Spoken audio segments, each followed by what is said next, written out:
Locate the seat assembly, which includes the seat tube with the seat already attached, as well as the rear mudguards, inside the box.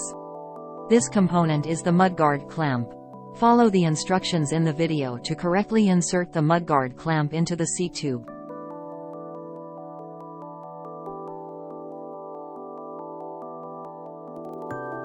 Once you've inserted the mudguard, securely fasten both mudguard screws to ensure they are properly tightened.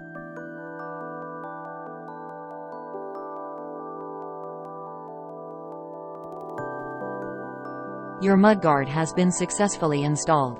To install the mudguard and seat assembly, follow these steps. Position the assembled seat post as indicated. Insert the seat assembly into its designated location. Adjust the seat to your preferred height. Secure the seat post clamp by rotating the clip clockwise.